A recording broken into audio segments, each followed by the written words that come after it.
Hi,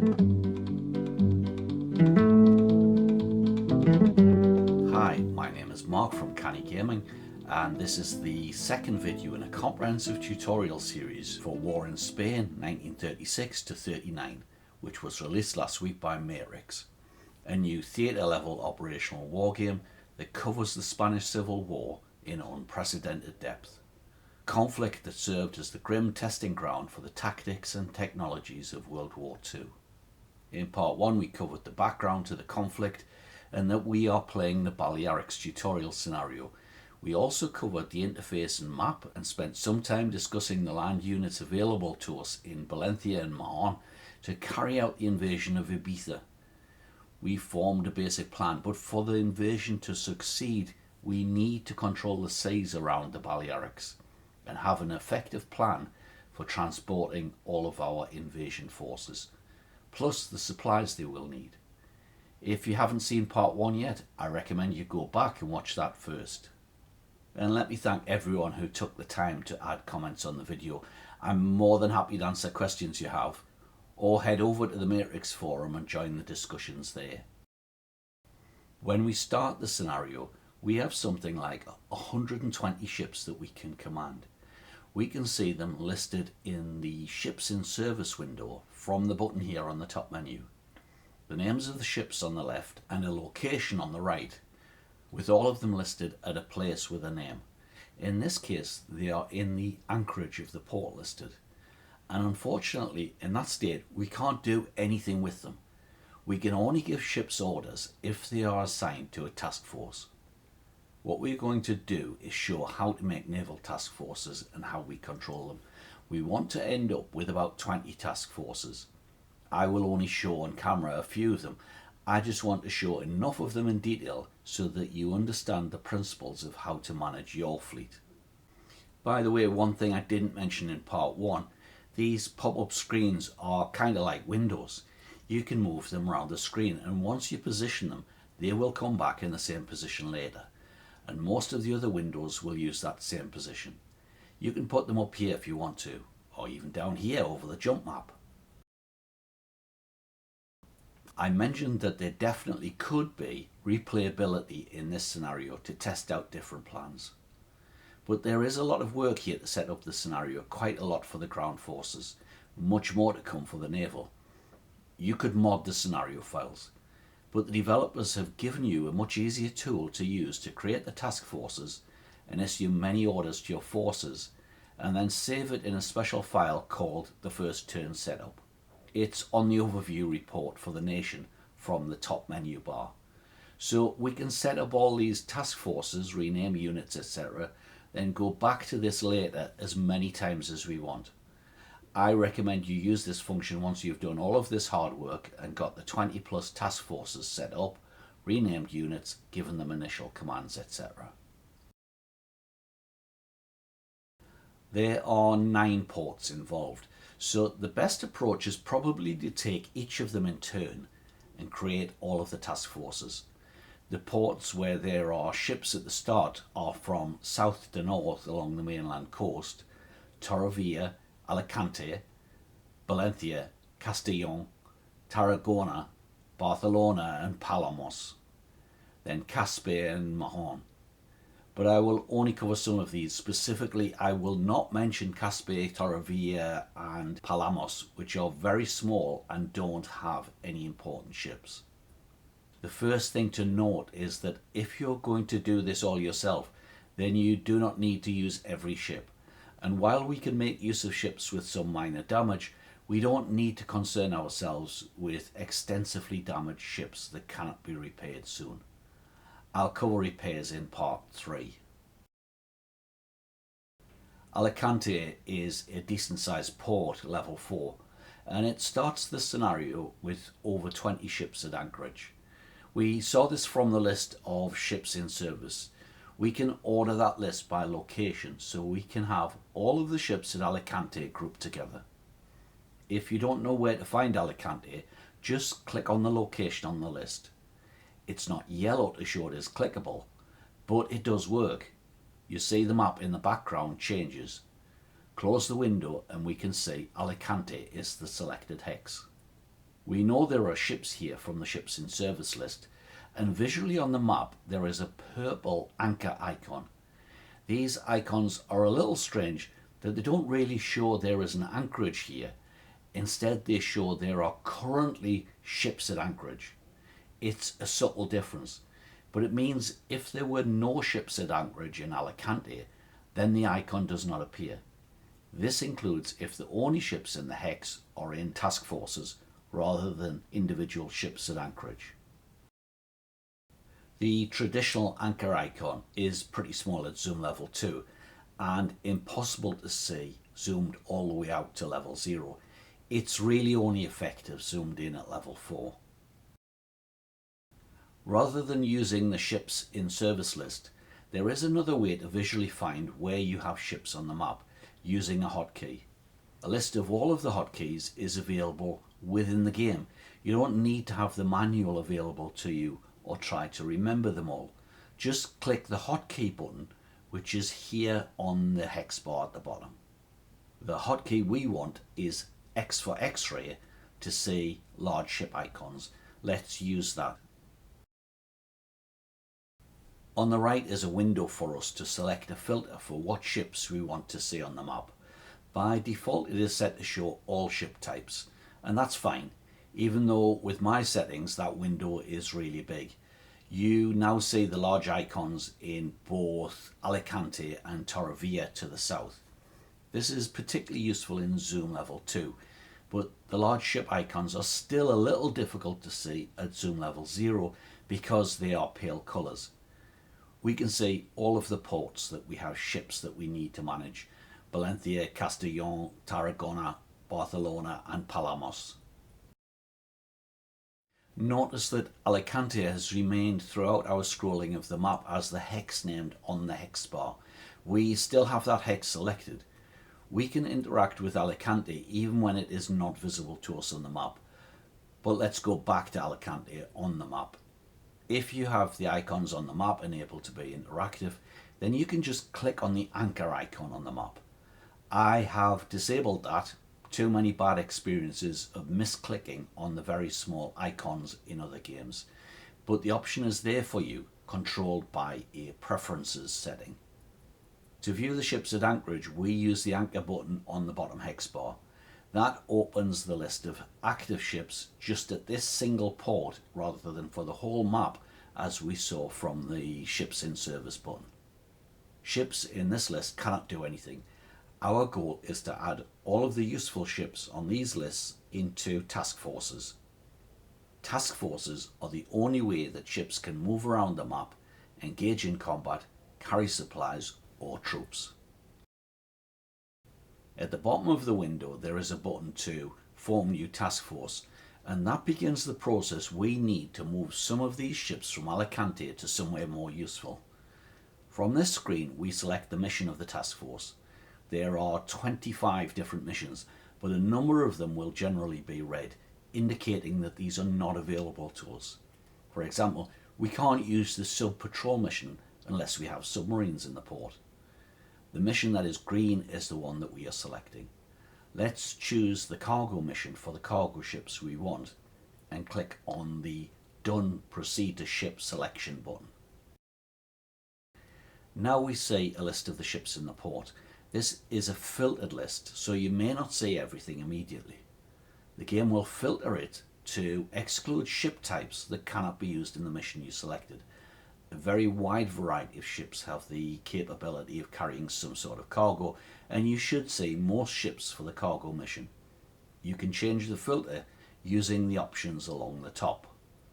There's 5 suitable ships at Alicante that the game offers us: 4 AK and AKL cargo ships and a PB patrol boat. You're given the option of a patrol boat not because it can carry cargo, it can't, but because it can act as an escort for a convoy. The filter tries to offer us any DD destroyers, DE destroyer escorts, and any minesweepers and patrol boats. We don't see any destroyers listed because there are none at Alicante. But there is also an AP passenger ship at Alicante, and this also has a cargo capacity. So let's add AP to the filter. If you're unsure about the filters, just set it to show all ships. But with so many ships with a variety of different types, this can be a bit overwhelming. There is a comprehensive list of ship types in the manual, and a good resource on Wikipedia gives a lot of background to these. We just click on the ships we want to add to the task force at the bottom, which is currently empty. If we make a mistake in clicking on ships, then we can just click on them again to remove them from the task force. Note that information about the task force is presented in the window, including the capacity of the task force to carry cargo. We are not actually going to move any cargo from Alicante, but the information is there when we are creating a task force. That's all we have to do. You can create task forces with just 1, 2, 3 or many ships. Most task forces will have several ships in them, but one ship works. And it is necessary because we cannot give an order to move the ship, load cargo or troops, carry out missions, etc., unless it is in a task force. Now that we have a task force, we see some standard information. On the left there is the mission we already selected. It has a button next to it that allows us to change the mission later, and buttons to give various orders. We don't want any of these now, just the buttons in the middle that show the destination and home port.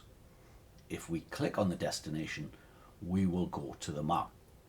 And we can now select any place on the map that we can reach. So any sea or river hex or any coastal hex. And this includes ports. Let's select Valentia, which is not far up the coast. I'm going to send the ships to Valentia so that they are available to us to use in one of our subsequent naval operations.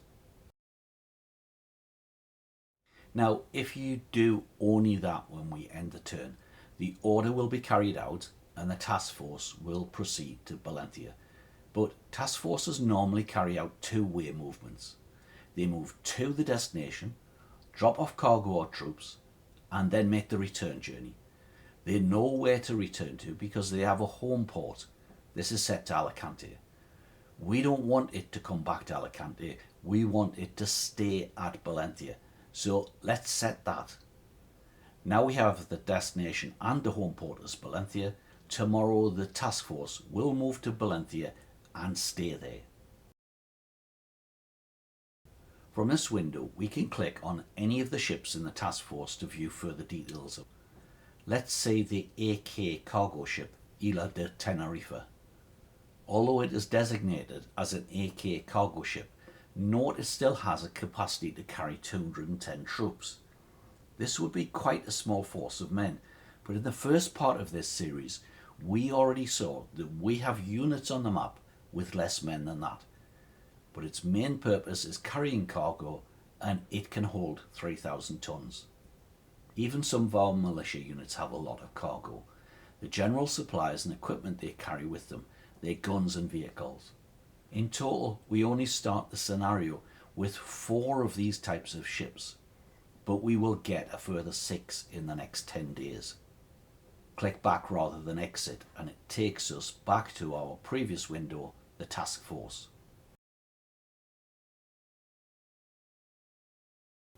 We also have an AP passenger ship, the Ciudad de Barcelona. It has a capacity of 520 troops as well as 1,150 cargo capacity. It's quite a large ship that we definitely need to carry troops. We would expect it to comfortably hold a whole militia company, probably 2. But we don't need any of these ships here in Alicante, so we have created a task force and have ordered it to move to Valentia and remain there. We had been waiting in Marseille for a week. The border had been sealed tight, so we were to go by sea. We filed on board the Ciudad de Barcelona. There were some 250 men aboard from all over Europe and some 50 from the United States. We were hugging the coast for safety. Somewhere around midday, a lone Republican seaplane flew alongside. The pilot was gesticulating wildly and pointing to something in the water nearby, The warning was not fully understood or acted upon. I remember a loud, dull thud, and the whole ship sort of shuddered. In a matter of minutes, it tilted sharply and began to go down by the stern. Pandemonium followed, as men raced to the very few lifeboats. I remember a loaded lifeboat overturning and crashing down on its occupants. I remember the screaming faces of men trapped at the portholes. And above all, I remember some seamen tearing loose anything that could float and tossing it into the sea. I dived into the water and began to swim away to avoid being pulled down by the suction. In less than 7 minutes, there was nothing above the water besides the point of the prow, and one poor guy who couldn't swim standing right on the point. And then that went down too.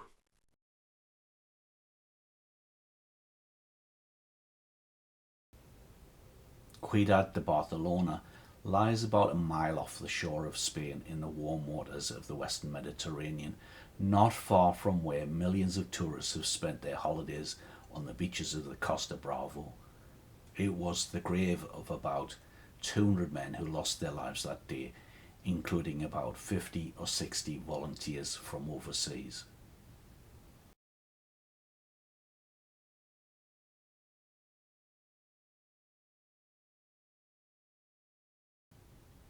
So why don't we need that task force in Alicante? In the scenario historical context, it says the troops are mainly coming from Barcelona, Valencia and some on Menorca. The main city of Menorca is Mahon. There is some mention of other cities, and this includes Girona, Tarragona and Castellón. But we are not relying on that text. We can see the units currently at Alicante on 4th of August, and there are no combat units. And we can see the schedule of reinforcements showing where more units will come on the map. And no combat units will be at Alicante or anywhere near it. We can add the port level to the map. And our biggest ports are level 5, Barcelona and Tarragona, followed by level 4, Valencia, Alicante and Mahon. But we also need to consider there is a new feature in this game, and this identifies Alicante as a civilian port. We see on the bottom hex bar that the port level is followed by the letter C, showing it is civilian. And we can see on the map the military ports in blue. We already saw in part 1 that Valencia and Mahon are military ports, and so also is Barcelona. So far as our surface warships are concerned, we need to operate from these 3 military ports to ensure they are kept rearmed. Submarines do not. They can operate from anywhere. But in this scenario, they are based already at Barcelona and Mahon. We have inherited from the Spanish Navy that these not only have the physical infrastructure as military ports, but they are naval base support units at those 3 locations, plus a naval HQ at Mahon. So those 3 are important for the Republican Navy. The cargo and passenger ships don't have the same rules applying to them, and amphibious landing forces can set out from any port where we can effectively load the troops, including civilian ports. The bigger the better. But as we noted, there are few troops at most of these ports, such as Alicante. As we will see later, the biggest concentration of troops is in and around Barcelona, so we are currently concentrating our transports and cargo ships on our main ports. This is phase 1 of the plan, and we can do that immediately. My plan is to stage land combat units, mainly at Valencia and Barcelona, with Tarragona and Mahon as secondary ports. This is not necessarily the best way to do it. You might have alternative ideas. I have tried to use only the 3 military ports and the biggest civilian port to try to simplify the plan as much as possible. Things get busy over the coming week or 2, so it would be really easy to forget that we have a task force of important ships sitting at Alicante. I prefer to move them now, but you may prefer just to make notes to yourself to remind you to move them later. Valencia easily has the capacity to handle everything. We are only using Mahon because there are units there that are not easily relocated in the time available. In addition, we don't have many warships, so close escort of multiple landing forces is not possible. I'm not saying you couldn't make a more complex plan and pull it off, but I'm going to restrict the Ibiza invasion to just 2 landing flotillas shown red, one from Valentia and one from Mahon, and supplies shown orange will come from Valentia. We will look further at the invasion plans for Mallorca in future parts of the series as we start to look at the ground forces we will have available for that. But at this stage, the initial planning for Phase 3 of naval operations looks like this, with landing flotillas coming from Tarragona, Barcelona and Mahon. Remember from Part 1, we have components of the Karl Marx column at Mahon who are frozen until 14th of August. So we will want to move these, and again we will need to have a separate invasion fleet from Mahon. Admittedly, this is still not a simple plan. The developers have not given us an obvious way to do this. Or perhaps I should say that history did not give the developers an easy time. This is why I think the scenario has replay value to you to try out different approaches to this question. The plan is further complicated by the fact that additional ships will come on the map later. We don't have everything we need available to us right now. We need to go to the overview report for the nation on the top menu bar, just like we did in Part 1, but select ship availability. There's a lot on this list. Let's order by ETA, estimated time of arrival. We get all of these extra ships. Fortunately, most within the first 2 weeks of the scenario. The game shows us Rio Francoli in 36 days, but that will be after the scenario ends, and we can ignore everything from there downwards. But all of these earlier ships need to be matched as closely as possible with different arrival times of land combat units.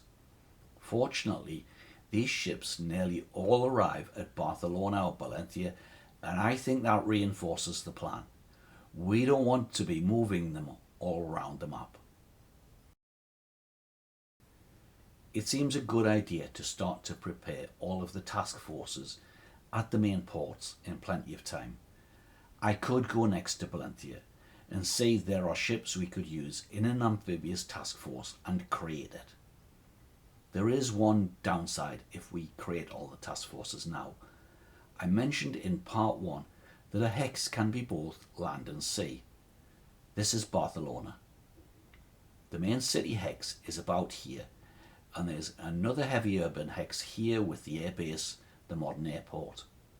Ships load or unload at the port facilities here. Individual ships can anchor here inside the port and be substantially protected. However, it appears that a task force which is formed up in a coastal hex, but which is not currently loading or unloading, is treated as not within the port.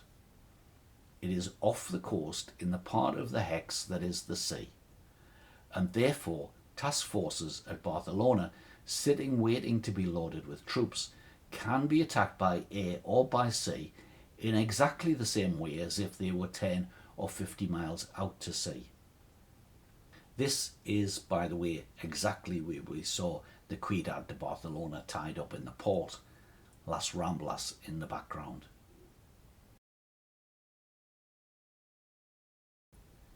If you want to take that into account in your game, then the way to do this is to change the orders for the task force at Alicante. Notice now we created a task force. There is an icon for it on the hex bar at the bottom. We can click on that to display its details. And here in the center are some orders which are yellow. They can be clicked as toggles.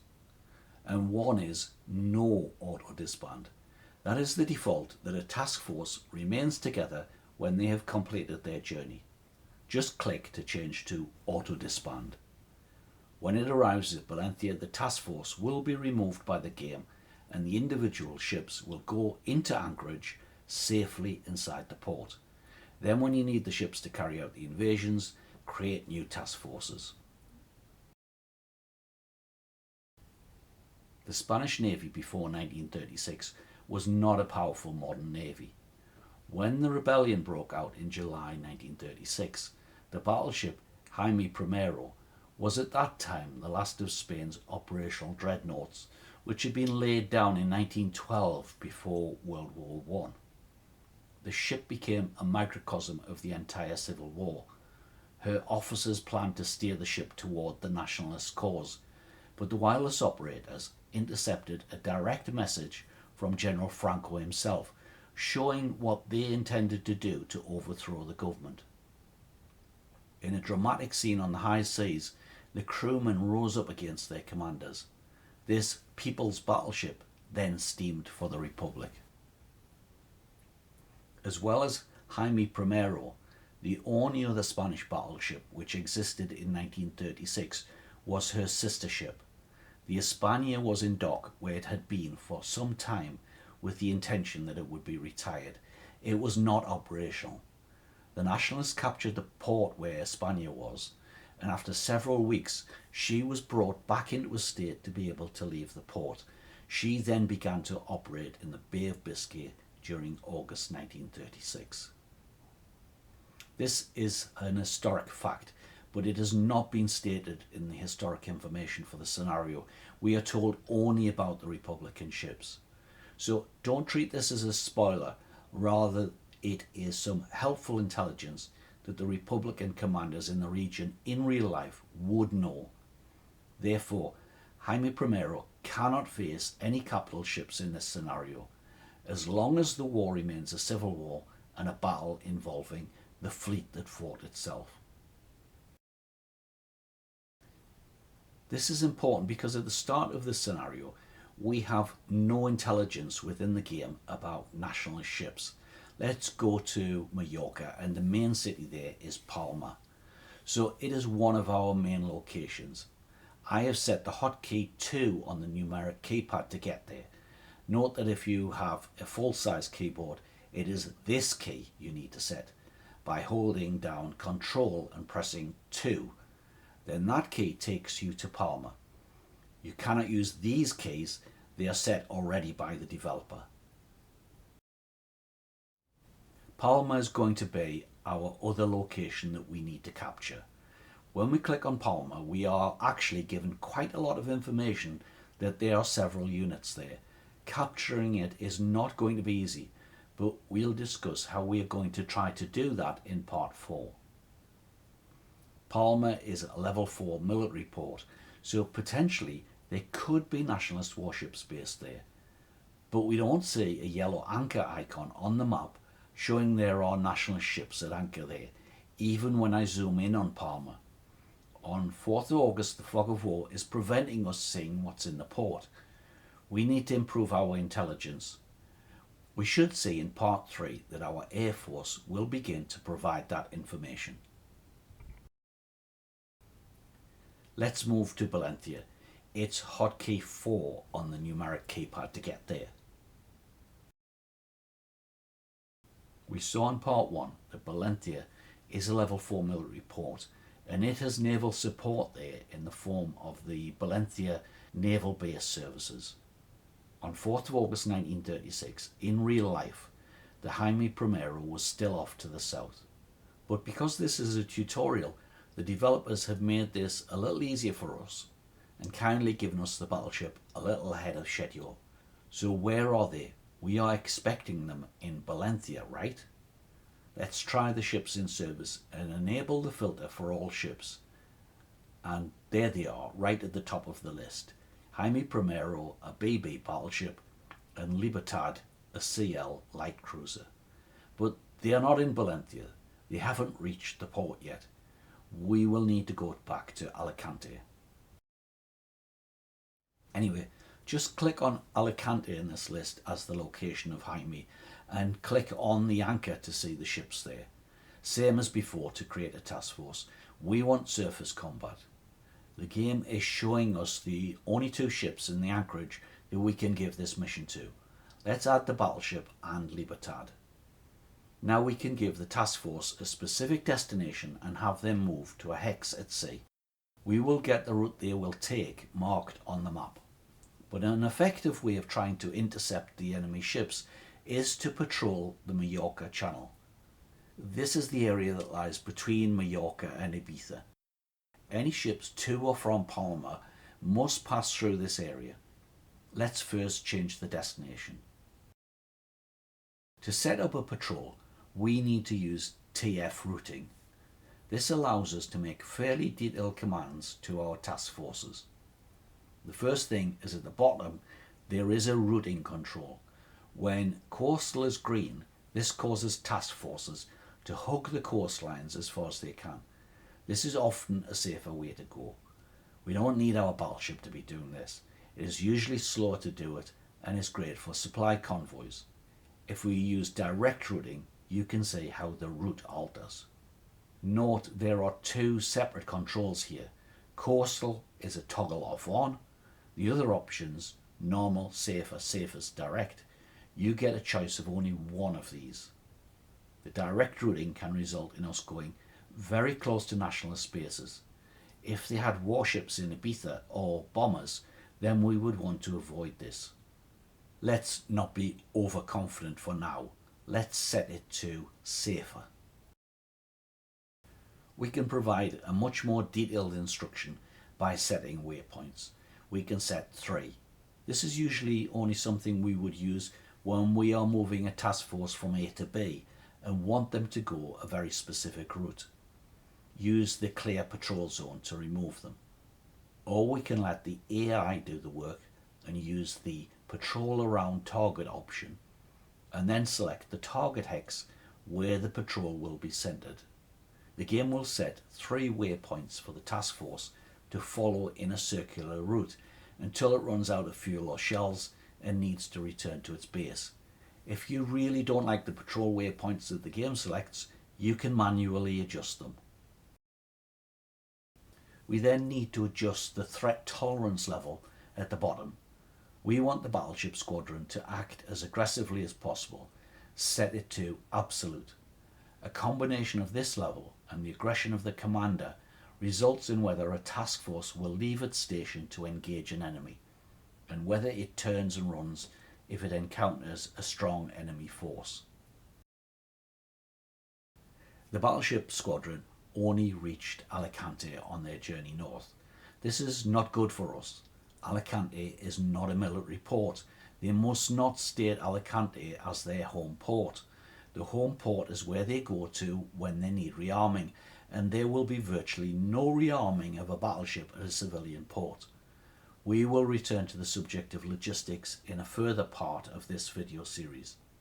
We could set them to move to Valencia today and then give them orders tomorrow to patrol the Mallorca Channel. But we don't need to do that. Let's just set the home port to Valencia now. They will go and patrol first, and when they run low on shells or fuel, they will go to Valencia rather than returning to Alicante. This is absolutely essential to keep them operational as much as possible. Finally, we saw that we can rename land combat units. They already have Spanish names from the scenario files. Task forces don't get generated names of any sort. They get these TF numbers. But we can rename them. Let's call it the 1st Battleship Squadron. For the cargo and passenger ships, I will usually use flotilla in their names. Use whatever names you feel comfortable with that will help you play the game. When we view all task forces, we see a list like this. The name is the best way you have of finding a particular task force later. If you had more than one battleship squadron, then I might do this to show it is based in Valencia. You have about 36 characters to use. Plenty of room. I said earlier that you can create task forces with just one ship in them, or you can have dozens. Our most common use of single ship task forces is going to be with submarines. There are 4 subs in the scenario, with 2 in Barcelona and 2 in Mahon. You can choose to group them into squadrons and have 2, 3 or 4 operating together. but it is most common to have them operate independently, and that is what I will do. I tend to then name the single sub task forces the same as the sub within them. I won't talk through the process of creating the 4 task forces. You've seen me create a few already. I will place all 4 on patrol in the Mallorca Channel, not all covering the exact same area as the Battleship Squadron, but spread out a little, covering as much of the channel as possible. Viva la quinta brigada, rumba la rumba la rumba la. Viva la quinta brigada, rumba la rumba la rumba la. Que nos cubrirá de glorias, ay Carmela, ay Carmela. Que nos cubrirá de glorias, ay Carmela, ay Carmela. Luchamos contra los moros, rumba la rumba la rumba la. Luchamos contra los moros, rumba la rumba la rumba la. Mercenarios y fascistas, ay Carmela, ay Carmela. Mercenarios y fascistas, ay Carmela, ay Carmela. When we've completed that, we can use the hotkey E for Echo to show task force patrol zones on the map. If you're unhappy with the coverage, then select a task force and change the patrol boundaries. So we have ended up with something which hopefully comes quite close to blockading Palma. Certainly any nationalist ships that attempt to make the crossing of the channel to reach Ibiza should be intercepted. We also have 2 destroyers at Barcelona. We want them to be in a task force with a surface combat mission. Let's call them the 2nd DD Destroyer Squadron. And we may as well add them into the blockade of the Balearics, so I give them a surface combat mission. Note, once we start moving troops and carrying out the invasions, that these DD destroyers can be used to escort the landing flotillas. We'll cover that when we are ready to launch our first invasion of Ibiza in part 3 of the video series.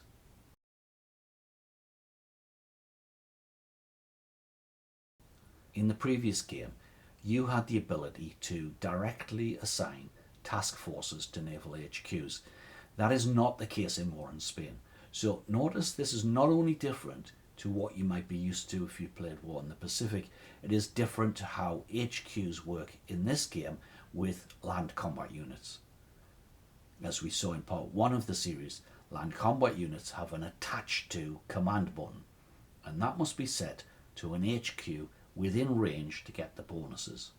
There is no attached to button on naval task forces, but if we go to Mahon and look at the naval HQ there, it also has an HQ range, this time 64 hexes. Any task forces in that range get the bonuses. But the range, just to note, is not around the location of the HQ, but around the position the HQ has set for planning, which is currently Mahon. The HQ is in Mahon, of course, but this gives a naval HQ the ability to project its area of control away from itself. This is an important distinction that doesn't apply to a land HQ. On land, the HQs must follow the front line as it advances. Many games like War in the East simulate this. But naval HQs cannot advance in that way, as most of the HQ staff are tied to their base at a military port. But the flag officer commanding a fleet can operate with his most important staff officers far from his HQ. The most famous example of this is probably the reinforced carrier task force from the IJN first carrier fleet called the Kido Butai. The fleet had its headquarters in Hiroshima, but the commander was on the bridge of the Akagi just off Hawaii. We could change the planning of the HQ from Mahon to Palma, but we will lose about half of our planning percentage, and it will take some time to recover that. And that is unnecessary. We saw in part 1 that any base you hover over will show the range from the currently selected hex. Palma is just 17 hexes from Mahon, and Valencia is 45 hexes. So all of our planned naval operations, even those based out of Valencia, will be within this range, and all of our task forces will be treated as under the command of the Mahon Naval HQ and receive its bonuses. The Naval HQ is commanded by Capitan Sanchez. A captain can fulfill this role, but Contralmirante as a roller's stats are better, except for ASW anti-submarine warfare. But the Nationalists have no subs, so that is not a concern. Let's appoint him as commander. Our Naval HQ and the task forces it commands are now focusing their efforts to achieve our objectives. We have now successfully laid the groundwork for our naval campaign. We established our invasion plan for Ibiza in Part 1, planned for 9th of August. Our naval operations are being arranged around our 3 military ports and the civilian port at Tarragona. By blockading the Mallorca Channel now, we intend to interdict the nationalist supply lines and ensure that we weaken their forces before our invasions. Coming up in Part 3, we will take the next turn and hope that we will have some action to bring you with our People's Navy operating in the Mediterranean. We should be able to progress much quicker. The first turn is the hardest, and we will get ready for the Ibiza invasion before we start to prepare for Mallorca in Part 4. I'll show you how to transition your destroyers into escort roles and walk you through the high stakes mechanics of an amphibious landing. If you found this video helpful, please consider liking the video and leaving a comment. I would love to hear how your own blockade is performing, or if you found a different strategy to stage your troops that works for you. And don't forget to subscribe to Cannae Gaming and hit the notification bell so you don't get left behind in the barracks while our troops load onto the invasion fleet.